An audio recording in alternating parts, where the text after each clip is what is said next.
And then we call it contagion. When there's a suicide, you get a risk of contagion, which is like copycat. People will think, okay, well, now I'm going to do that. And a lot of this community is really triggered by that suicide, the youth, as we're seeing with all the calls that we've been getting, because that's what they're talking about with us when they're calling us, is that particular suicide. Well, it's not only youth. I just had a friend. Do you know Joe Romo? Mm-mm. He just committed suicide. He's our age, and it's just like, what is going on? Yeah. You know? It's so sad. Was he in Santa? I knew her like 25 years ago before I had kids. A long time ago, when we lived in Santa Barbara. Was he in Santa Barbara working? Mm-hmm. Yeah, he went to San Marcos. So that's a mix of it, and also the pressure. So this is a personal funny example. My son wanted to go to Orchid Academy High School, so we went to the waitlist meeting that you go to, and the superintendent is doing this. They have a kindergarten, and it says college starts in kindergarten sign in front of the kindergarten class. I literally sat there so triggered myself as a therapist and was like, oh my god, this is why freaking our kids are so anxiety filled and suicidal. No, college does not start in kindergarten. My kindergarten starts in kindergarten. Well, and so the point is, these kids are expected to know exactly what they want to do with their life. What route are you going to college? And if you don't, you better sign this paper, because I don't want you coming back and suing us at the school saying we didn't prepare you for a 4-year because you changed your mind, which is what kids do, because they don't know what they're going to do. So it's also take away social media and access, and they learn about things a lot quicker than we did.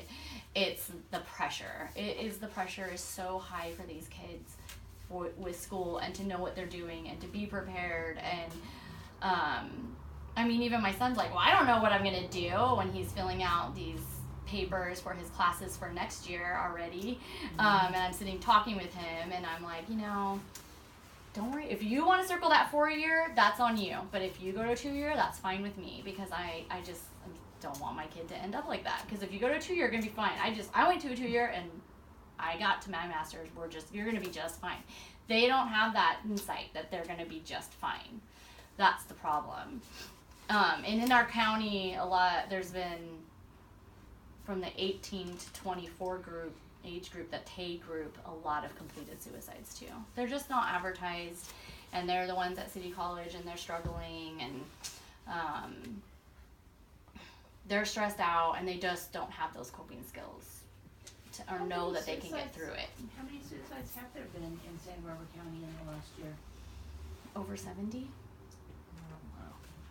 And youth is about 8 or 9. I'm not allowed to give the number out, actually, but there's like a public event. There's a public event. Well, I realized I was being taped. So I was like, oh crap, I'm not. And that only goes to our staff and volunteers.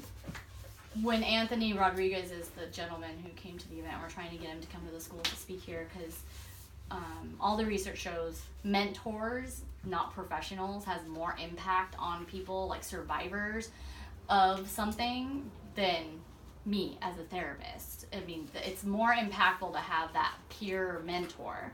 So that is something I'd like to see us get started out here. We've had some parents who are survivors, their children have attempted, and they see that's important in a child, to have someone of their own age to talk to. And yeah, as adults, we're like, well, are they really stable enough to talk to this person? Well, they're going to anyway. They're talking to their friends anyway, and they're on these social sites talking to people they don't even know who's on the other side. Anyway, so maybe we just know it and monitor it a little bit more. So we are also accredited with American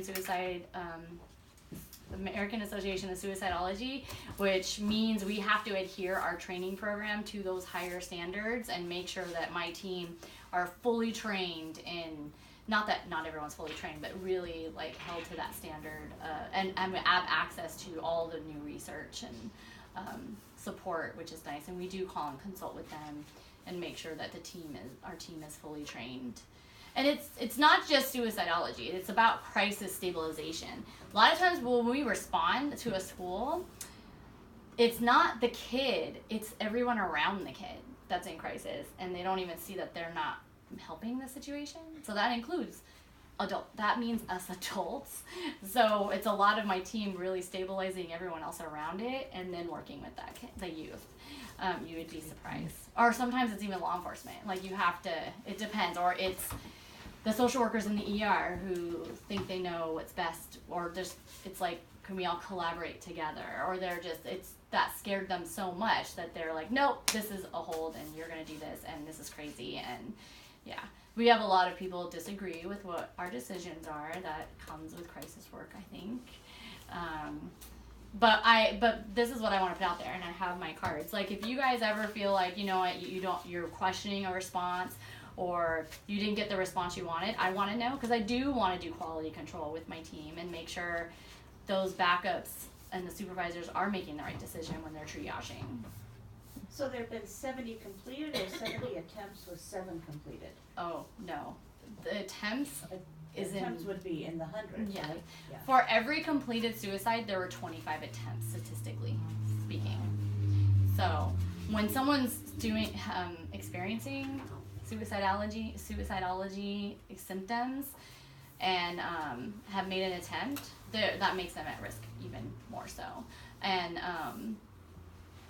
but that's a cry for help. They need somebody to listen and to And are you help seeing them. more of a trend in North County or South County? They're more in North County, actually, but here we have the one. I don't know if there was another one. We have less out here, actually, and I don't know about any in Lompoc that we've heard of or responded to. What about the valley? At the boarding schools. Yeah. There's 2 boarding schools here. One's in Bealton and one's in Carpinteria.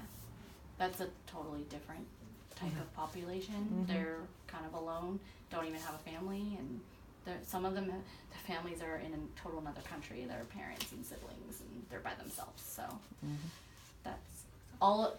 Boarding schools make me sad. So I know. that's a whole beast of its own. Why Like, not kid if you don't want a kid? that's just me as a parent, like thinking about that, like makes me sad. Yes. Is your staff bilingual, or like how does that work with the population for like Hispanics?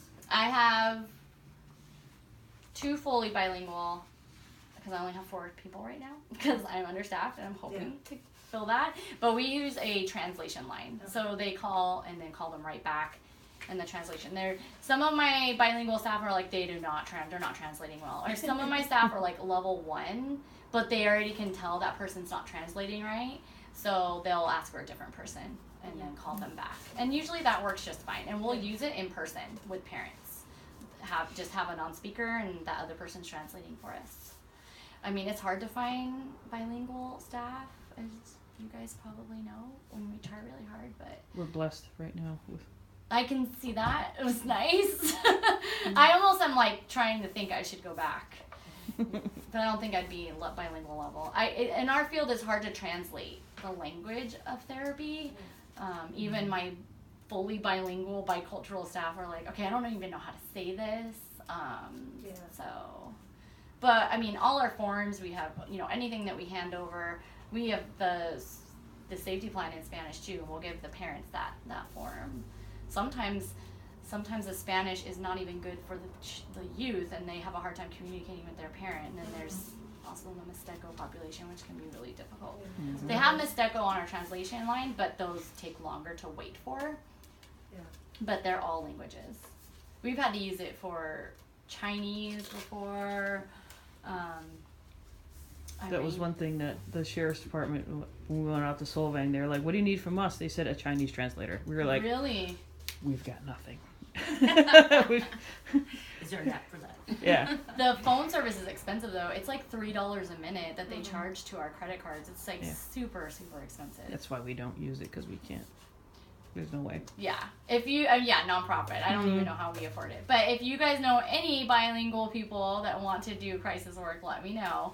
They have to at least have their bachelor's. Most of my team has been clinical, like they're trainees and interns, they're ASWs, they're MFT interns, because they can do the clinical assessments and bill therapy and do more push the therapy versus the rehab stuff for those really complicated cases. But I'm willing to take a bachelor's if they have some experience with. But so if you guys know anybody, or if you're in school, let them know. It's a really good experience. All my team passes their law and ethics test because things come up. It's like a constant talk about in our groups. I'm sure you guys too, about legal and ethical issues that come up.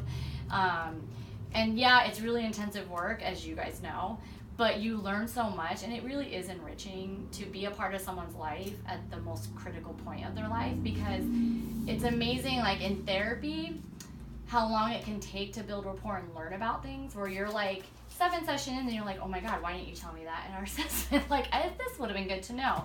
Whereas in a crisis, you're getting to the heart of the stuff before someone who's their therapist. Sometimes they haven't even told their therapist stuff, and you're meeting them at that point. And you have to build rapport fast, and they do gain that trust.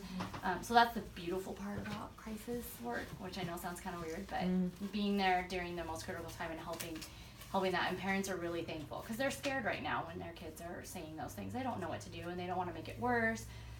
But then it can create problems. They don't know how to parent then. Then they become permissive parenting, and then that can cause other issues in itself. But a no call is a little call. So we don't think it. We might not come out for someone who's just experiencing panic attack and things like that, but we do want to try to be responsive.